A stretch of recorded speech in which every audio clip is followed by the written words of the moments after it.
How much wood could a woodchuck chuck if a woodchuck could chuck wood? Woodchuck. That's been a while. I can't do it. Dentures in. Woodchuck. That's been a while. I can't do it. Dentures in. A woodchuck could chuck Woodchuck. wood if a woodchuck could chuck wood. I remember I used to do how many cans can a canner can if a canner can't can cans, but that's a cop out. How much snow could a snowdrop drop if a snowdrop could drop snow? Oh, good. A snowdrop could drop snow if a snowdrop could Oh, drop snow. good. I like that. I heard snow job at first, and I'm thinking that's something else entirely. How much rum? How much rum could a POETESS drink if a POETESS could drink rum? I could. It's probably safer than other things. Nice. A POETESS could drink rum if a POETESS could drink rum. Flashbacks. I just saw College another all gal over thing. again. Go ahead. It's college all over again. Actually, in college, I was a holy roller. For my 21st birthday, I went to a concert of Rebecca St. James. She's Oh, a hey, Albert. Australian Christian rock artist. All right, we have hello Donnie, and you got Albert. Hello Draconis Middle. Oh, there is echo. Maybe I'm talking too loudly. I'm probably talking too loudly. Oh, Alex has echo. I echoed. I Yeah. echoed because I turned on the thing and I forgot to turn off the Sound, yeah. damn speaker. Hello, Katie. Hello, Brian. Bobby, good morning, folks. Peace, love, and moonbeams to you all. Yes, I do love that moon. Gotcha. I gotta remember to talk more quietly. Or I can turn this down a little bit. That's better. All right, Alex, please speak. Let's make sure they can still hear you now. Somewhere over the rainbow. Nice, nice. You should be able to see live videos. Aha! I have a link. Who wanted link shared? Melon. Gotcha. Wonder if I can move this. Copy. Hello. Hello, Brian. Good. Wrong button. Okay, let me go over here. And I'm going to try to close this without losing anyone.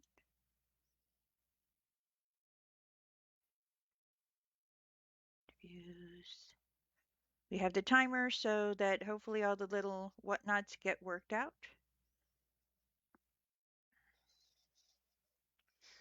Make sure everyone's still there.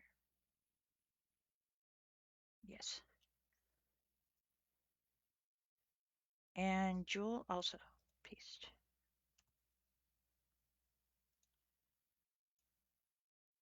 Jewel, Jewel, Jewel, Jewel, Jewel, Jewel, Jewel.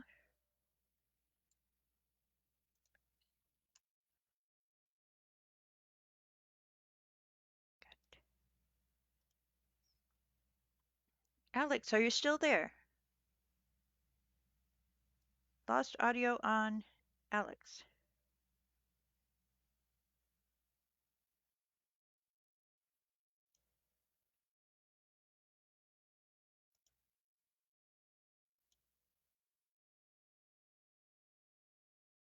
Froze up a little bit.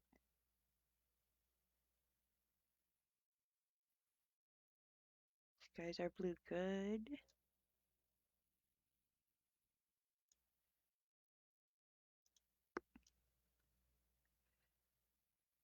Alex, you're muted. Mm-hmm. Okay.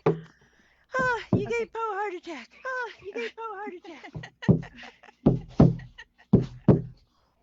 Awesome. Oh, go for it. No, we can have like 1 minute of drums. Something unusual.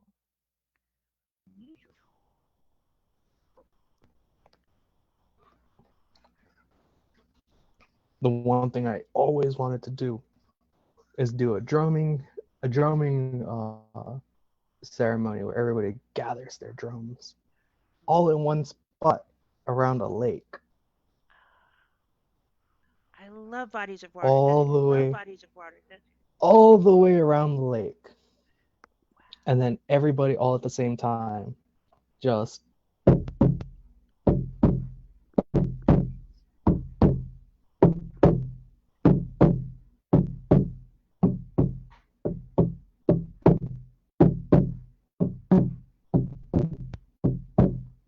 just does the heartbeat.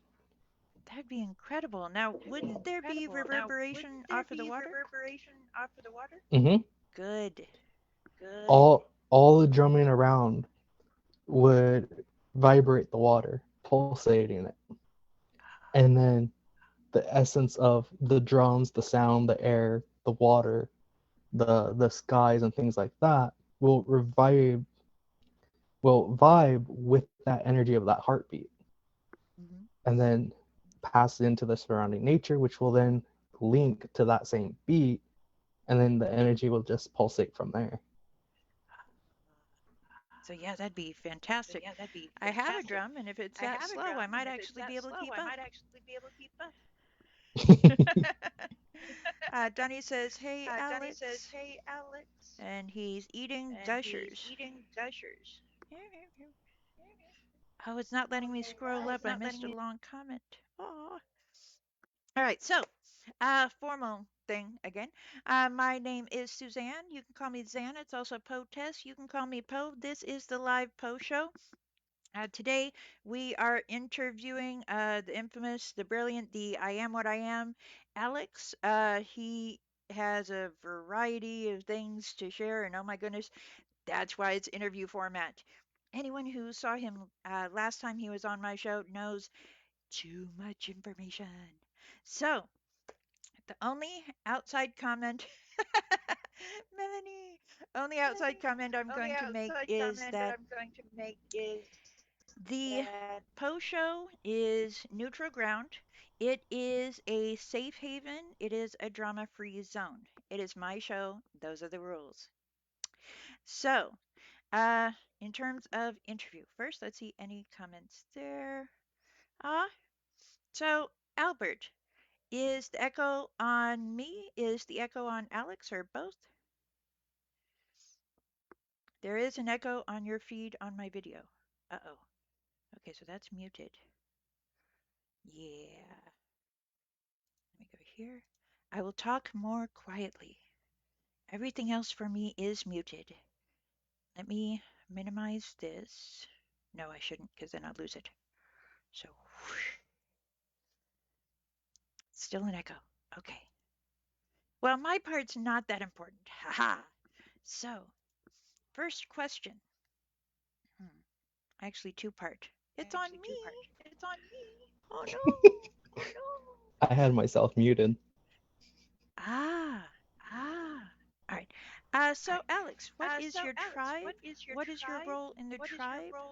What does it mean and involve? Okay, so Enyal Onmila, everybody, greetings and well met. You guys already all know me. However, just so you guys know, I am from the Navajo tribe. My particular clan is Tohane Nishne Bilagana Basnesh Chin, which basically translates to I am born by the Nearwater clan for the white man, hence Bilagana, which also makes me a half breed. So my mom is the Tohane, which is the Nearwater clan. My dad is white. However, to get into my family lineage, my mom has the medicine men, the shamans on her side of the family. And then my dad has his witches. His mother, his grandmother, his cousins, all witches on his side of the family. Um, However, as for my role in the clan, is as of lately, as the head of my particular family, I am a healer. I am a practitioner of the medicine path, a practitioner and medicine man, having learned from the age of 4, which this, as of this coming 30th on my birthday, will make 18 years of practice in the traditions and with witchcraft in its essence.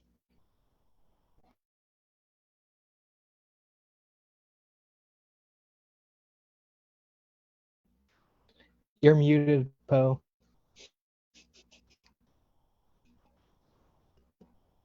I tried a different approach. What if I do this? All right.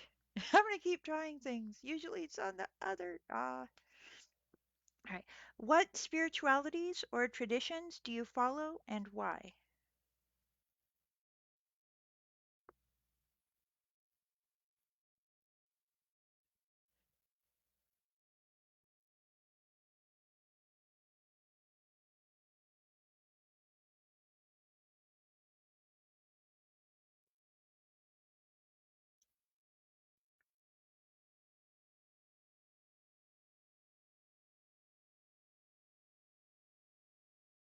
And I kind of incorporated both together to balance out both halves, both sides, taking in both forces of energy and making my own unique essence. But along with the Navajo tradition, the witchcraft tradition of my family, I've also studied into Buddhism, um, Taoism, Shintoism, ironically, Jediism, because the Jedi actually do have good pointers, and a whole slew of other religions and faiths, because each one I always found unique. There's always something new to learn. That, and in studying all these different religious points of view, you start to pick up different herbal mixtures and remedies for certain things. And it's better to learn all you can about the plant kingdom, the plant nature, because if you're going to move somewhere, doesn't matter where you're moving to, if you do not know the location, the plants, and things like that, how are you to survive off that land if it's completely foreign? So I like to understand, know, and pick up these miniature lessons because it will always play an important role in everything I do. Definitely. I remember the Y2K scare and how everyone is so concerned and how everyone was unprepared, including myself. If that were to happen, I don't know anything about fending for myself, about growing things myself. I kill cacti. So, I'll help you with bartering, but yeah, that is fantastic. Uh, oh, thinking about the different traditions. You have a lot to teach a lot of people, but can you tell me what these traditions say about this time in history, if anything?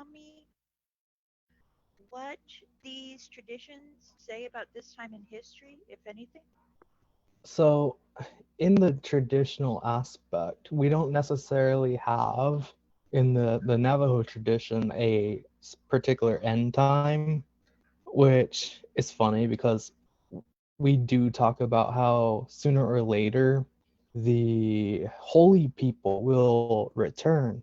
However, it's not specified of when or how, but when they come back, we will know.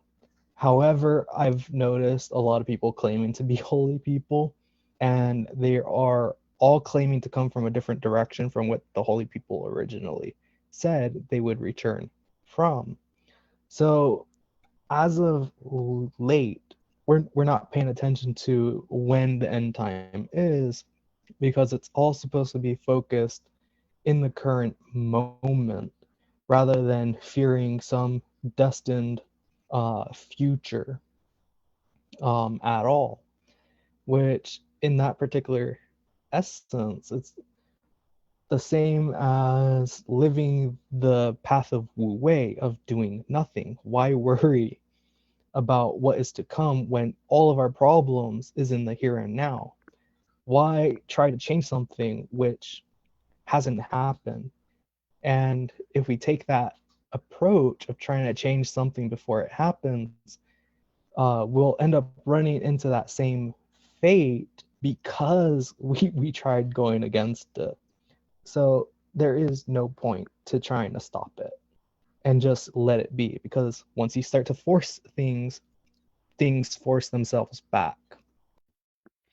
I remember in my research about this latest Aquarian age, talking about the focus on spirituality and people, the encouragement for people to reach their own potential. Talking about how a lot of, pardon me for using this as a generic term, but gurus. A lot of gurus are going to come out. Some of them perhaps legitimate, some of them perhaps illegitimate. What's most important, the advice in the research I did was to be your own guru. Do your research, learn all you can, find your path so that you are not misled.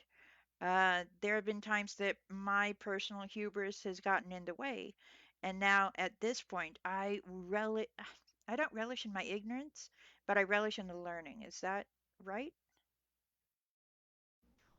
Mm-hmm. That's correct. Because just like in the way of Tao and in the way of Taoism, one of the main key features is focusing on self. As Lao Tzu once said, in order to know the universe, you must first know the universe within yourself, which then gets into the Chinese cosmology, which we went over in the one of the last videos. But to take it from there, to know that universe is to know the separation between yin and yang within the self, which then continues on the path of both cellular regeneration and all this other fun topic stuff that we kind of take for granted because we overlook even the minute, or not minute, the tiniest of details in the human anatomy, which in Taoism, the key focus has always been on the self, the internal organs, and the physical health. And that's something that I don't know about anyone else, but I've kind of grappled with. I keep getting caught up in the mental aspects, the psychological, the spiritual, to the point of completely disregarding the physical, not disregarding physical reality, but my own health. So, how important is monitoring and maintaining physical health to psychological, spiritual well being? So that this gets into the fun part between Qi, Shen, and Jing, which is another part that we went over between the mental, the physical, and the spiritual, which also gets into the use of mantra, tantra, and yantra in the Hindu's perspective, the need to balance the mind, body, and well, soul. So the mental aspect is good and all, but what good is that knowledge if you don't have that essence or that physical energy to utilize it? What good is having a evolved spirit if your body is too weak to one maintain it and utilize it, and then having your thoughts out of balance that would utilize that energy of that spiritual nature to cause harm? So there's always a balance that needs to be had, which gets into the essence of the yin and yang with the three aspects, the body, mind, and spirit, in unison with one another, which is also another reason why it's good to maintain and do our mental work, our physical work, taking care of our body, maintaining a necessary balance, and then keeping up with our spiritual growth and evolution. Because once these three different aspects become unbalanced, one, energetic imbalances causes illnesses and various degrees in certain ways. Mental imbalances cause other diseases that cause even more physical issues. And then when your body is physically out of balance, this causes even more disharmony, which leads to broken bones and even more ailments um, and problems. So sooner or later, we'll have to fix these issues by focusing on ourselves, bettering our physical health, our mental state, and our spiritual awareness, our spiritual mindset. Because without these balances, we're basically a ticking time bomb. I got you. That's a good point. So it sounds like it's also cyclical in nature. So you focus too much on one, the other one suffers. Once the other one suffers, that causes trouble on the first thing you were concentrating on in the first place. And that actually, what you were saying, lends credence to the idea that my mother suggested, which is if you're feeling unmotivated, depressed, clean some part of the house. Do something. That way you have a sense of accomplishment. You have some action that gets the blood going, the blood to the brain, blah, blah, blah. So these things have that interaction. Yeah? Mm-hmm. Exactly. All right. Without that motivation, everything won't flow. Mhm. And I got to tell you that in this case, Alex also helps to serve another purpose for me. Just about every other time I'm about to take a nap, he'll contact me with about 15 pictures. So he is helping me to stay some form of active, at least conscious. That is very important, and I'm being too loud.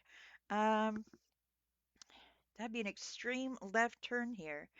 But on previous shows, we've talked about uh, different guests and I have talked about different spiritual paths, different forms of divination. There are tarot, there are oracle cards, and there is astrology. Now, most of the general public, can I say this? I think most general public in America are vaguely familiar with the American form, but there is a Native American form. There is a Native American form of divination, but it would be harder to guess because it kind of correlates to shamanism in its entirety with divination, which kind of fits multiple things. So, similar to bone reading, crystal gazing, fire gazing,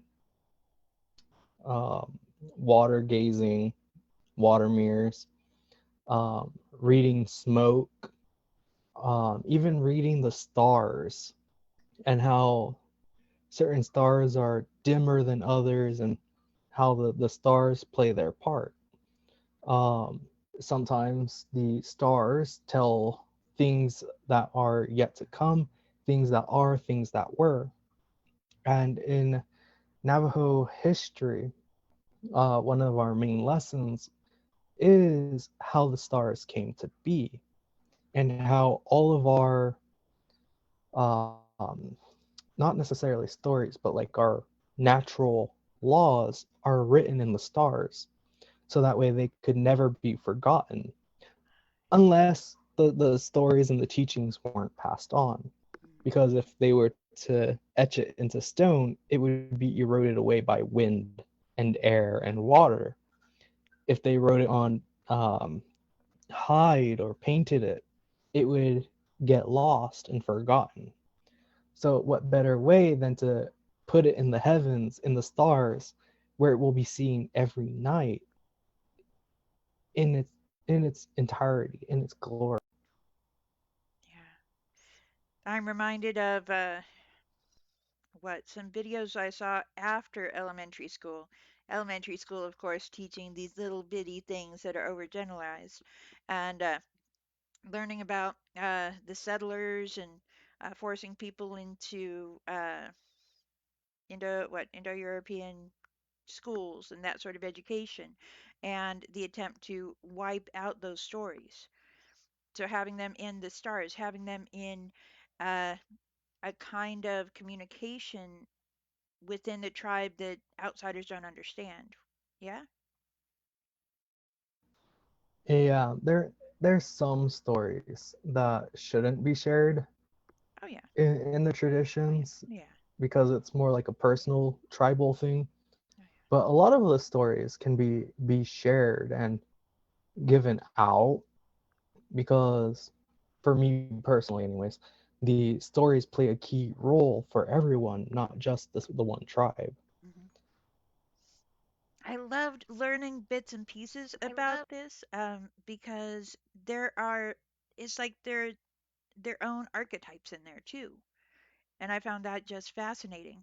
One of the things I've been concerned about, I talk too much about myself, but when I was younger, even up until I joined everybody, that sounded strange, was I felt like because my background is UK basically family background, I had no right to do anything in regards to Native American things. I, there's the overpopulation of the Dreamcatcher. There's the oh, what is that? The chokers and things like that. And I was just fascinated by this, but I felt I don't have a right to do this. I shouldn't do this. This is disrespectful. Is it?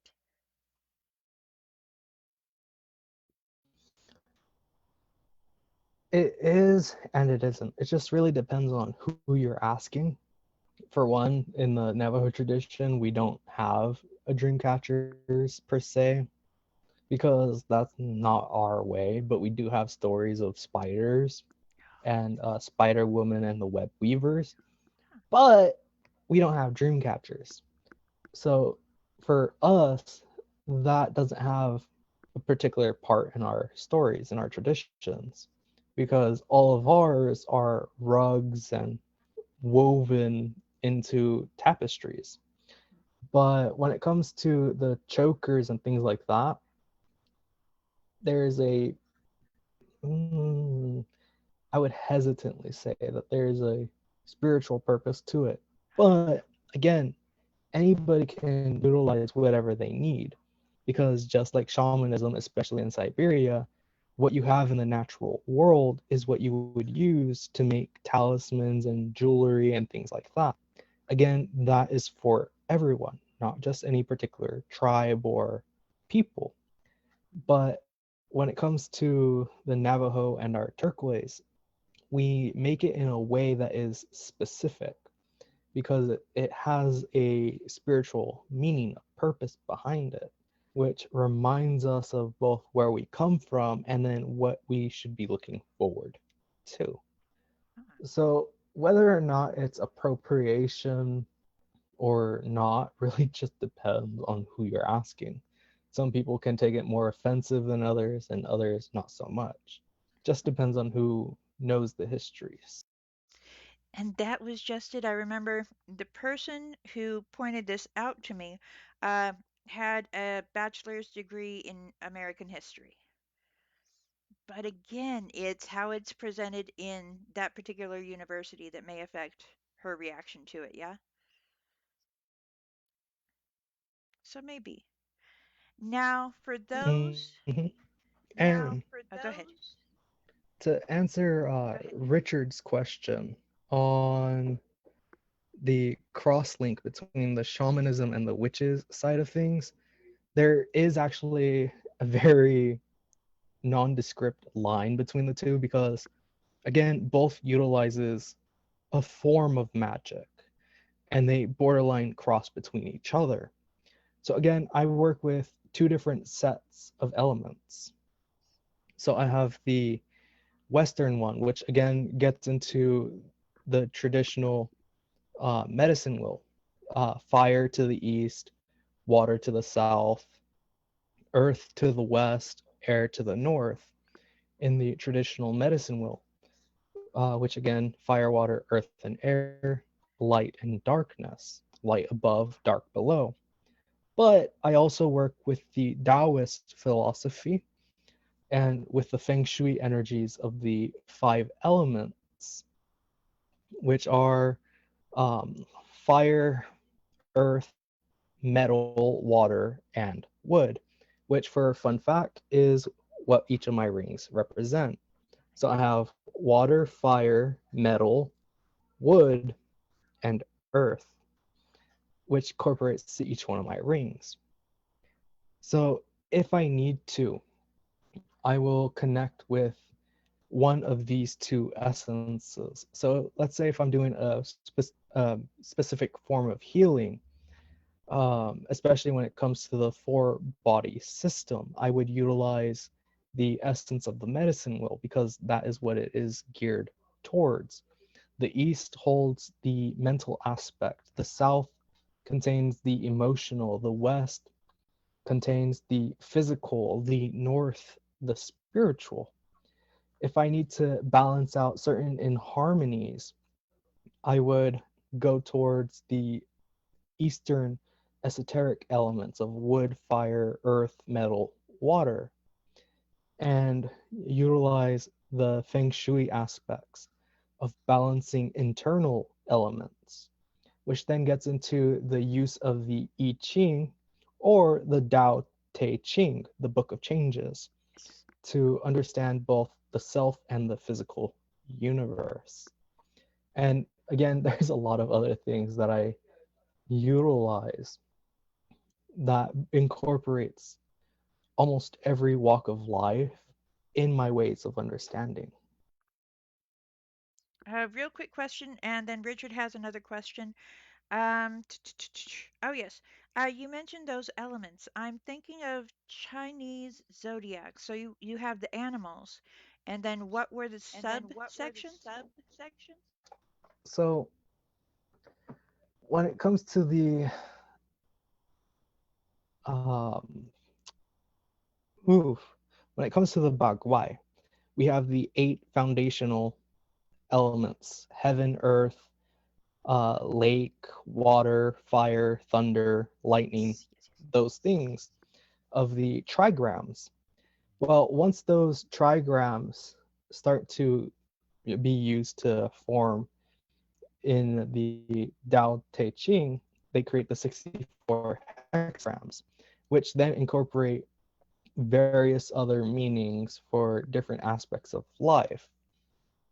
So those particular elements all play key parts, but the main difference is how the blocks or the line and the broken line play in the hexagrams. So there's a lot more to it than just reading the particular piece because each line tells a different story. What comes before what? Is it yin or is it yang? Is it double yang or is it double yin? So forth and so forth. All of these minute miniature details play a key role in how you would interpret the I Ching reading Yes. and how you would interpret that to the person in which you are inquiring about or the question in particular. So that all plays its own unique thing, which becomes its own episode with how much information there is. I remember reading the description of the I Ching. I have that book over there somewhere. How it's a book of folklore, but it's also an oracle, but it's also, like an almanac. It's all of these things all in one kind of book. It, like you said, it depends on how you interpret different aspects. Now, Richard asked, does Anansi story about the spider get told to children in your culture, or is that just an African story? We don't get African stories from the original tribes, but we do tell the story of Spider Woman and how she weaves, which in that particular story, it shows us how certain stories came to be, how some of our clothings and things like that came into existence. But for NSC, no, we don't tell the exact same spider story. Gotcha. And for those starting out or at a crossroads in their spiritual path, what would be your advice for them? So if they're going to start their own spiritual path, I was actually going to start doing a a course on shamanism, and I was going to get into the foundation steps. Hmm. But when it first starts off on your own spiritual path, one, don't even try to attempt to contact spirits, work with the elements, or anything like that. The first and only step that you should first be focusing on is yourself, which is the need of self reflection and figuring out yourself first, dealing with both your ego and your shadow self, and then facing your fears and all the blockages and things like that, and working towards aligning your internal essence with who you are before you can do anything else on the spiritual essence. You must first work in the physical.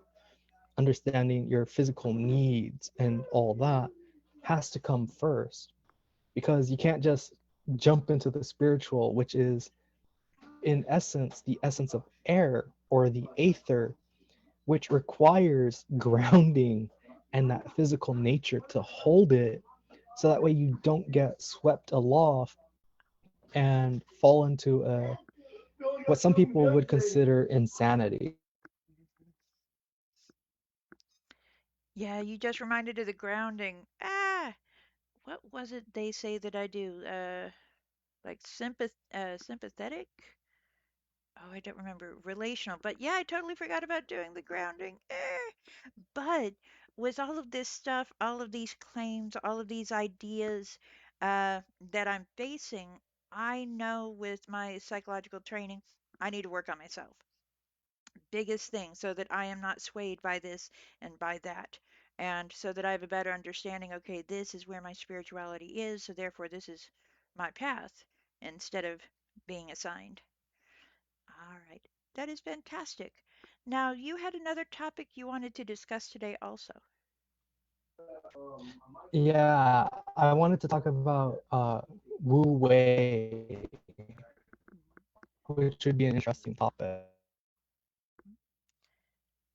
All right, we are experiencing some buffering. We have lost video. Not sure about audio. Let me take a peek. Yeah, pretty wise. Excellent on shamanism. Yep, yep, yep. Let me take a peek. Ah, Alex has muted himself, and I just remembered I wanted. Aha, There we go. good. Before you get into that, I forgot one question that I promised I'd ask. What is your deal with chocolate? Oh yeah, chocolate, chocolate. Chocolate is delicious for one. Two, it's a very good aphrodisiac. And three, when you get the right chocolate, it can satiate the soul's hunger. It is a different form of ecstasy. Oh, yeah. What was it? I think it increases serotonin in the brain. And uh-oh, would you advise intake of chocolate after shadow work sessions? Actually, I would actually say that you should be eating chocolate in small amounts, mind you. Moderation. Small amounts. Moderation is key to all spiritual endeavors and all physical endeavors. Um, but for me, my little satiation with chocolate is particularly milk chocolate. Hmm. The only time I'll eat dark chocolate is one, not in depression. That just makes it worse. But when I'm in need of grounding, I'll use dark chocolate. Huh.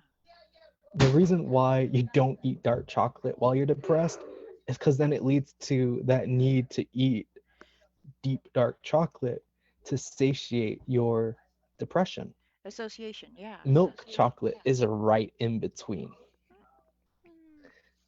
between the dark chocolate and the white chocolate. Again, it gets into the essence of yin and yang. or yin and yang between the dark and the light. The milk chocolate for me is just the best because it's good for all around use. Whereas with white chocolate, it's more uplifting. And you would normally use that when you're in need of motivation and things like that. But in general, milk chocolate, white chocolate is both good for satiating the inner child and helping with maintaining a certain equilibrium and balance when used appropriately. Yeah. One thing I always remember about the dark chocolate is the antioxidants. So if nothing else, you can say I'm self-medicating. Now, is it true that white chocolate is actually more of a confectioner sugar kind of thing and not really from the cocoa plant? Wait, repeat that, please. Sure. White chocolate, more of a confectioner kind of creation and less so actually from the cocoa plant? I would think so. Yeah, I think so. I I know think this is a so. weird I left think turn. it's Go ahead. I think it's still made the same way. And no, I'm in no way, shape, or form a chocolate expert. I know Willy Wonka in that field. Yeah. Great movie, the original. The remake was a little bit creepy. Oompa loompa doobity da. Creeps my wife out every time. And oh, the river scene in the boat. Oh, is it faster, faster? Oh. Okay. So we were talking about the doing nothing way. Yeah. Ah, yes, Wu Wei, the simply do nothing, one of the base foundations in Taoism. So I wanted to talk about this because why not? Wu Wei, I personally find very important. But when it comes to the essence of Wu Wei, this is also the understanding of the natural order of the universe. Again, everything has its part, everything has a thing to play. There is nothing good or bad, it's just is. This is where the I am that I am comes into play. Nothing above or below one another, which, for those of you guys who know the essence of yin and yang, heaven and earth, um, or light and dark, good and evil, again, nothing truly is evil per se. So take the celestial realms, for example.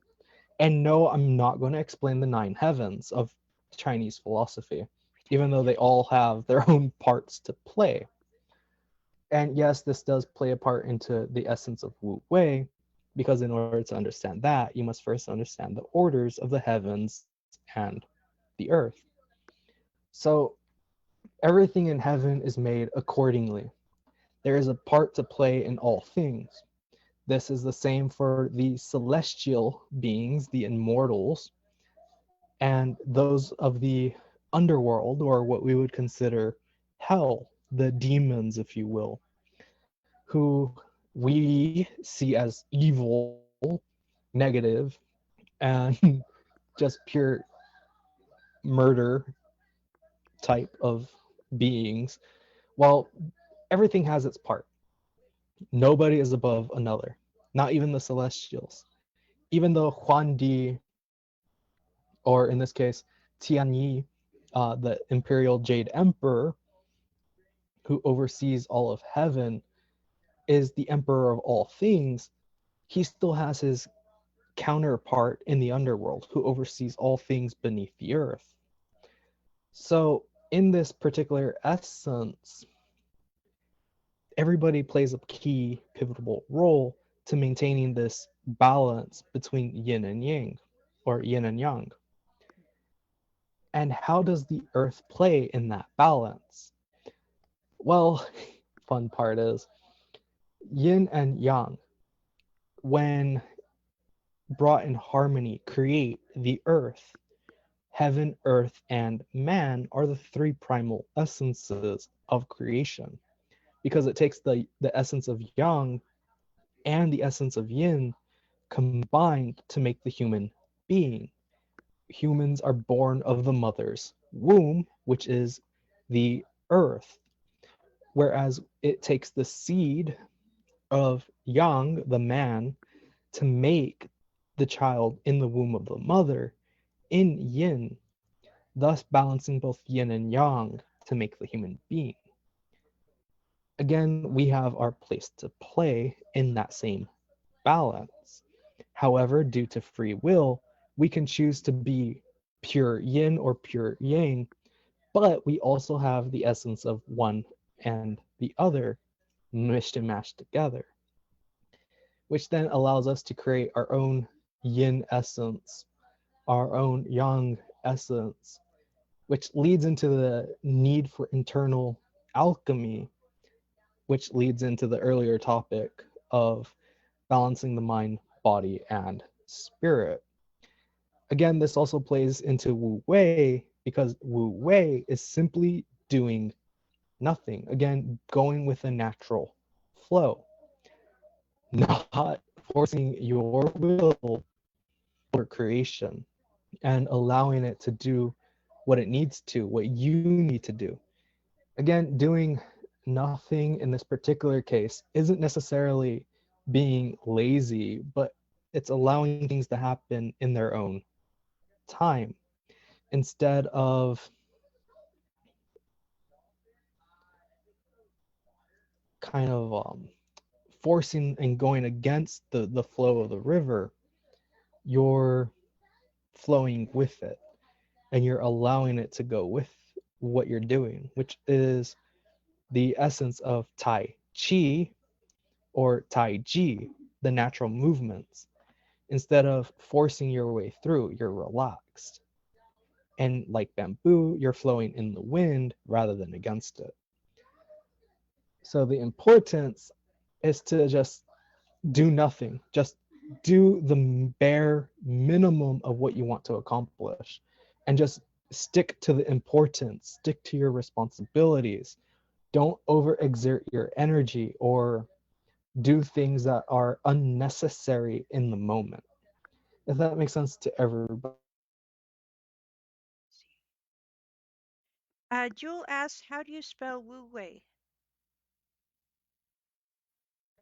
Exactly as you spell it. Wu, W-U, and Wei as W-E-I.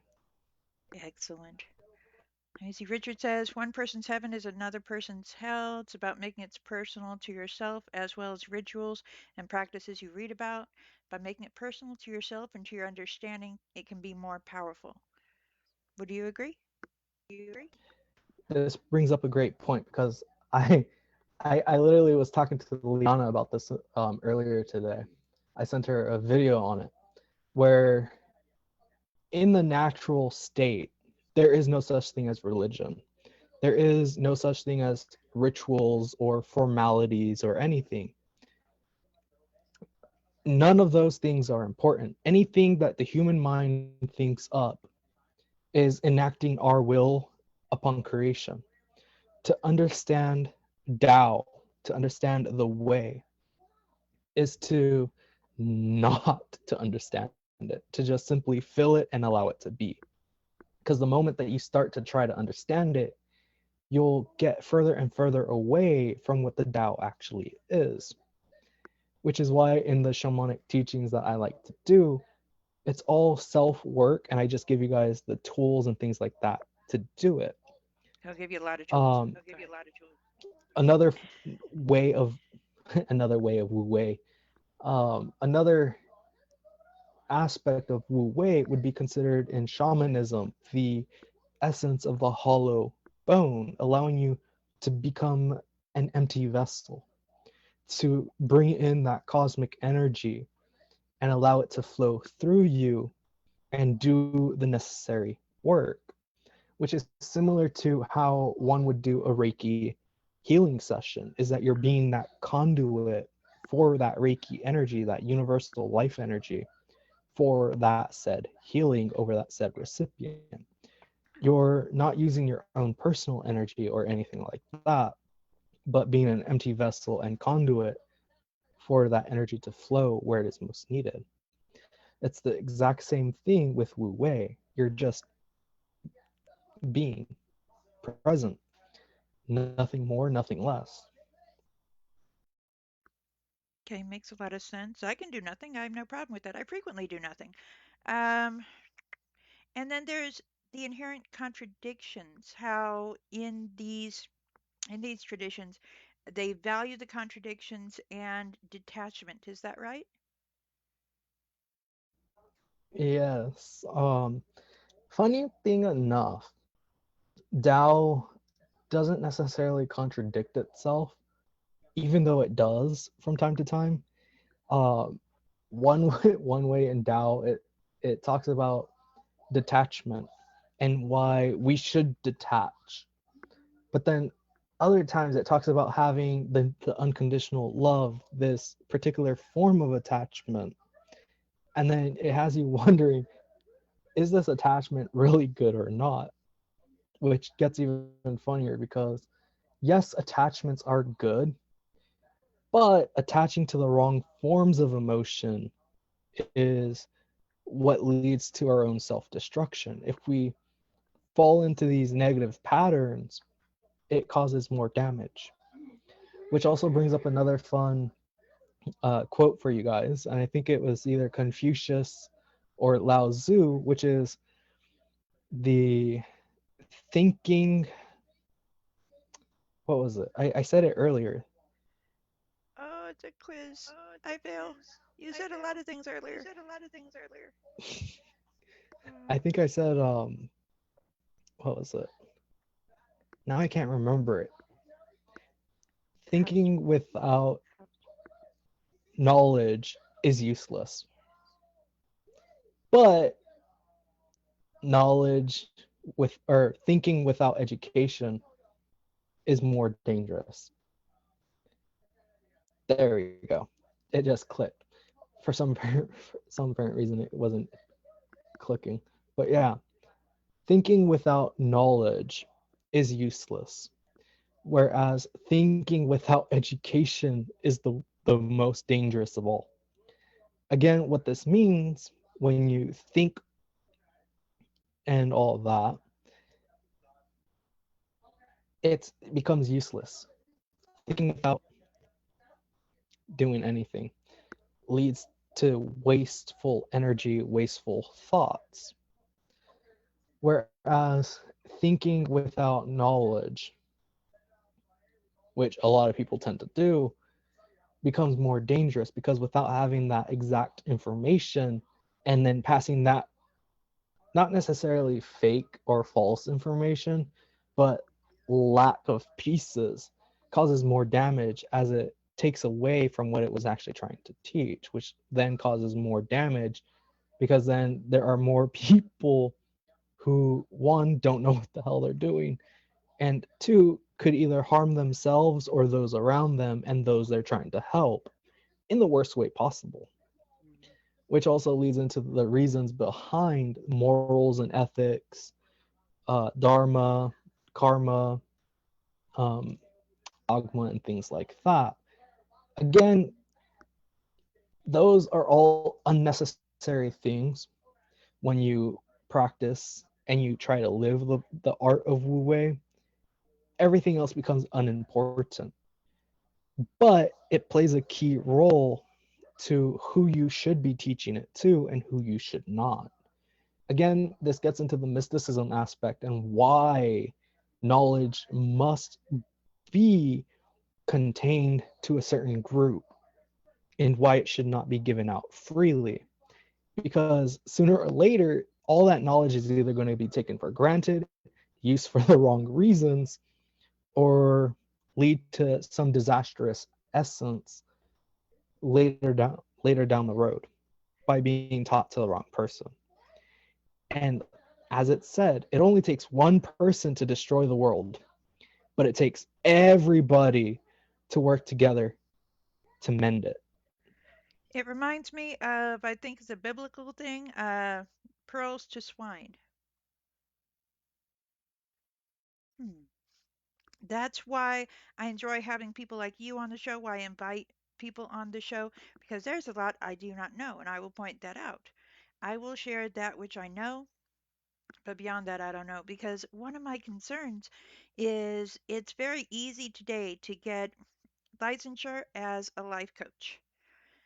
I am I have my bachelor's in psychology, master's educational psychology, and you can become a life coach in a month. What? So it causes me concern. I cannot judge beyond that because I've never looked into the details, but I think I'm going to do that shortly. Hmm, let's see. Oh, going back real quick to the chocolate, there's a question. What's the best percentage of cocoa beans in chocolate? Best to get it, is it 70%? I wouldn't know. Yeah, that's a very particular I'm not. question. I don't know. I'm not that good with chocolate. If I know the mild or milk chocolate, I really don't care much about the percentage. But if I taste it and it's either too sweet or not, then I decide the portion sizes. Hmm. So it really depends. Oh, the Some worst. pieces can be bigger, some can be smaller. It just really depends. The worst I You had was sugar choose free. it to your own liking. Yeah. Yeah, sugar free. Oh my gosh, that almost turned me off to it. I'd never had dark chocolate. Someone gave me sugar free dark. Oh, yikes. Now, the bitter dark chocolate karma, that's all right. I can handle that. But sugar free. Oh no. That's blasphemy. Is it blasphemy? It is blasphemy. What Mm, good is chocolate without sugar? yeah. I think we more or less have it. What other words, message would you like to share today? So, one final message: be yourself, follow no others, stay true to your own heart, and follow your own Tao. Cultivate yourself and allow yourself to flourish and grow. That's it. Yeah. That is fantastic. Yeah, because as soon as I expressed Dow interest to Alex, oh my gosh. And oh, the homework. So if you are ever curious about that path, contact Alex. He knows. You read what? An average of like 3 books a day? Actually, out of all the Taoist books and manuscripts I could get my hands on, which in total is 20, 21, 22, 23, 24, 25, 30 books, I finished about 4 to 5 of them in one day, and they're like six, 708 pages. Yeah, we made a deal. I have a book that I've had for over a decade. I'm sending it to him. He can tell me about it. So I get the When Cliff's when it Notes. when it comes to books that I have a deep fondness for, I will be able to read it like it's nothing. Another fun fact and another fun gift, you guys, is once you're able to master yourself, you begin to be able to read books in your sleep. Ooh, I can't even remember my dreams or stay asleep. My grandpa, before he passed, taught me a little trick. Uh, some people would consider it remote viewing, but not necessarily. But he taught me a little trick, and his little story about how he used to use it was going down a highway. He always loved to go above the speed limit, so he would always send his energy ahead of him along the highway, and then he would use it to scope out whether or not there's a police officer coming up or not, Ah, and then slow down accordingly. He taught me how to do it that way, but then he also ended up teaching me how to read books in my sleep by just having it either near me or on me as I'm sleeping. osmosis? Yeah, basically. Dude.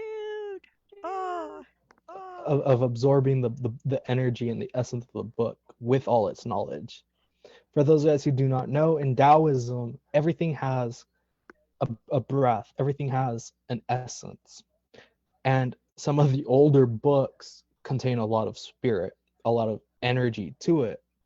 So if you can pull that energy into yourself, you can absorb that knowledge, which also helps a lot when using this particular essence. Mm, that'd be fantastic. And I can relate to him, man. There's something cathartic about going like 80 miles per hour down the freeway. Oh, I miss that. Well, now we have Waze. That is not product placement, but that's one of the apps I know that can tell you, okay, there's construction or whatnot. But let's see. Yeah, I used to practice that in college. Not sure if it worked.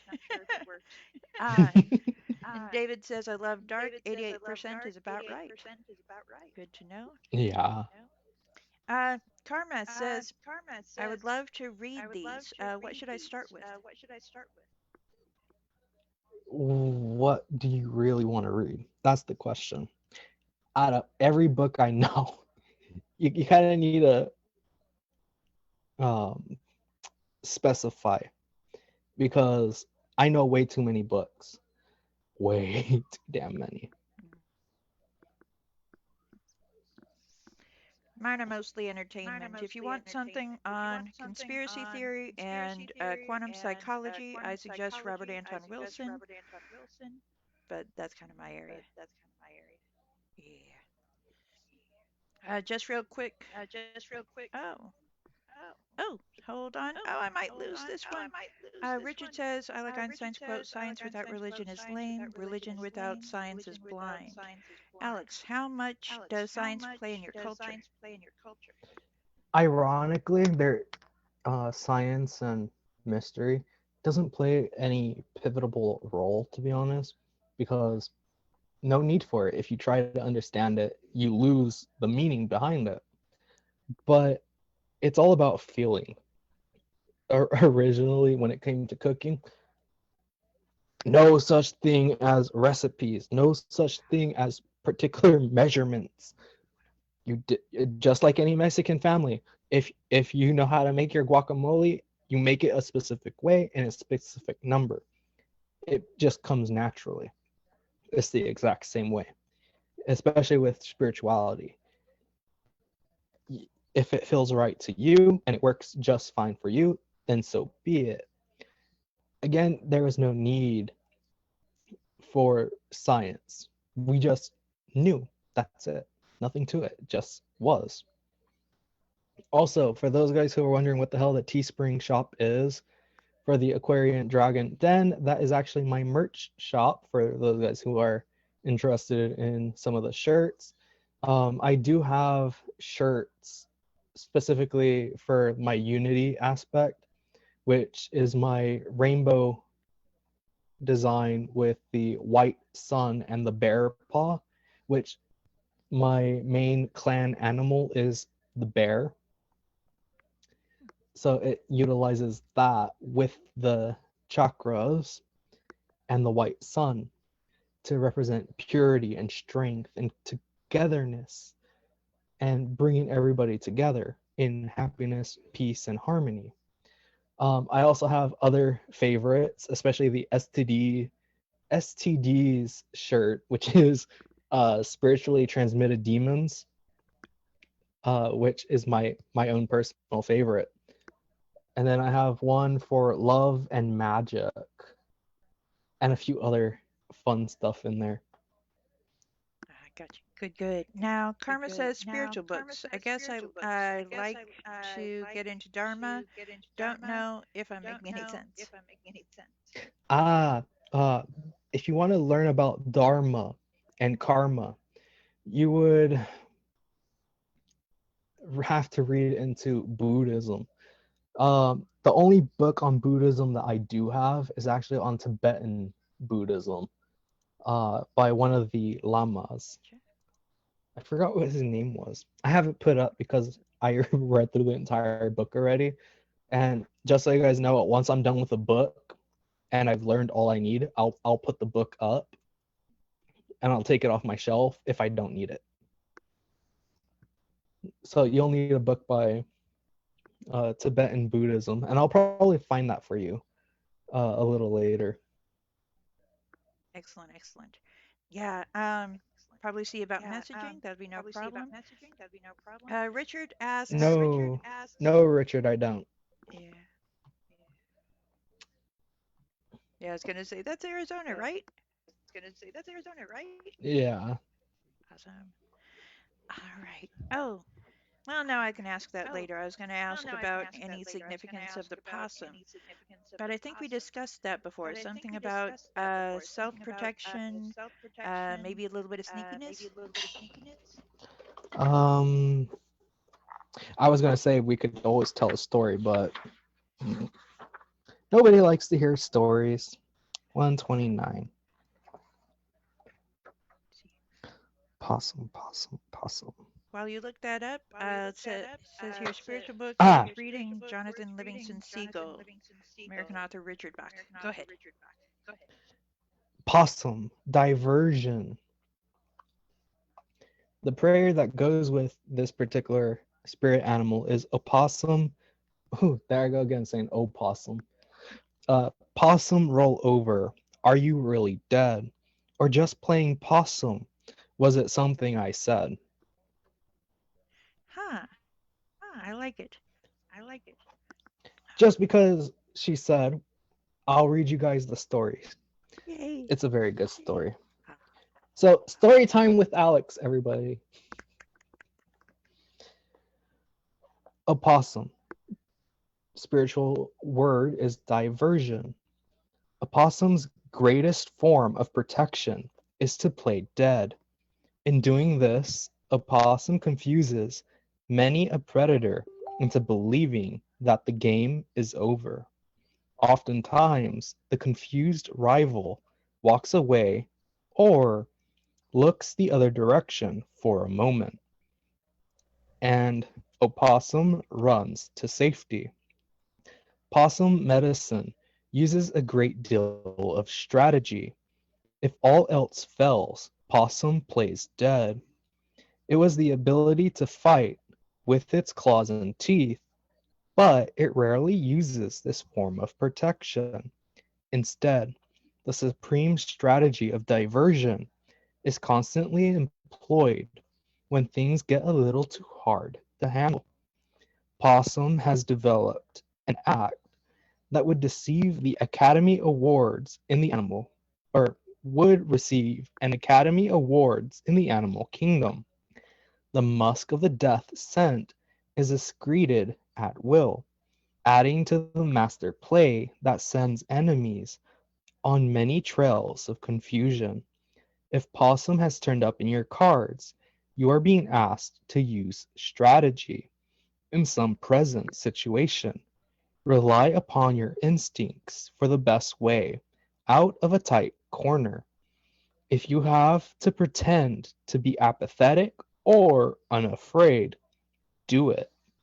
Oftentimes, if you refuse to struggle or show that hurtful words bother you, your taunter will see no further fun in the game.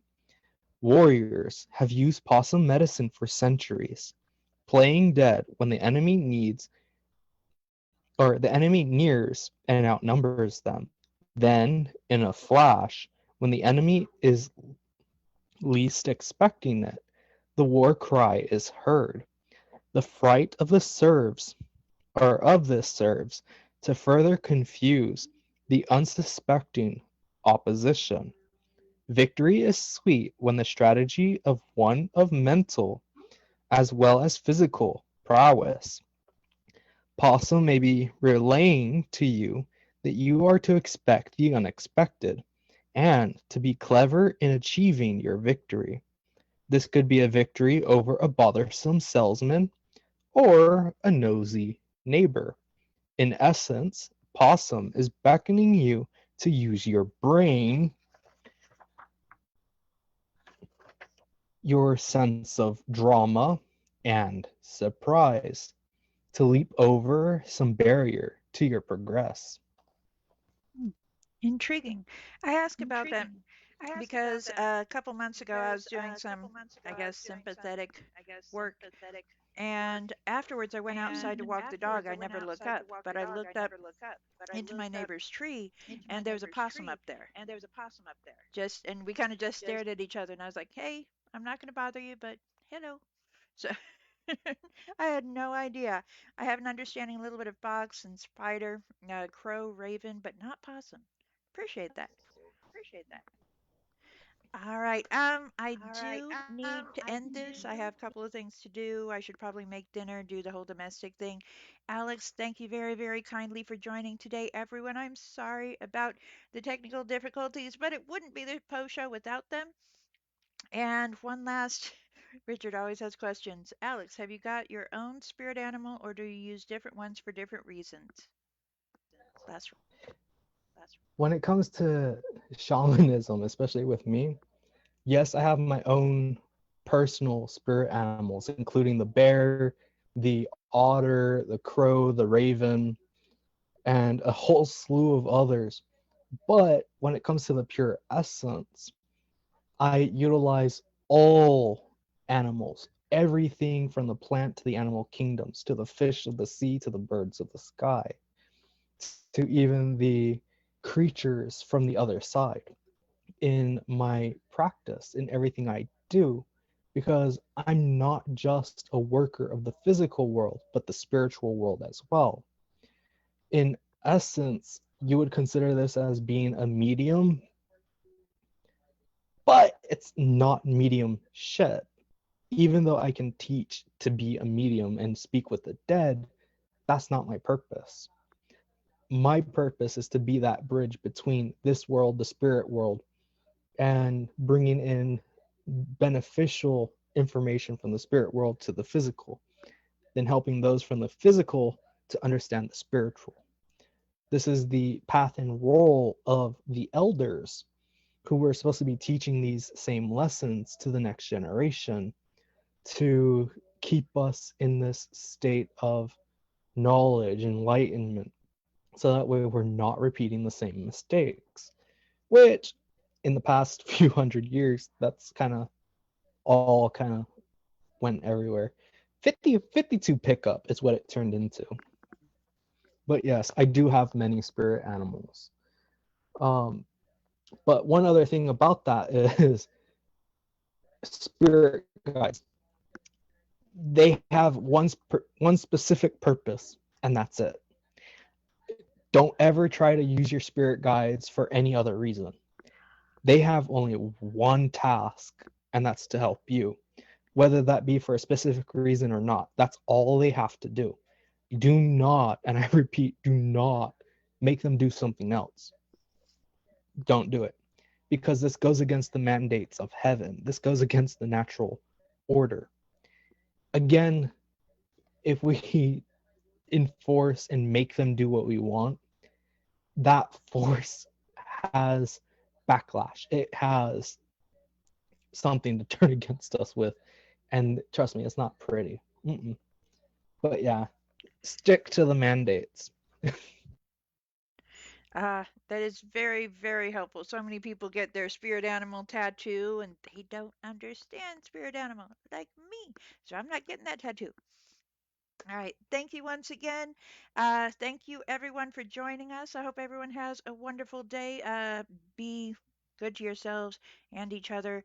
And if all else fails, take a nap, especially for me, because he might not let me nap. Have a good one.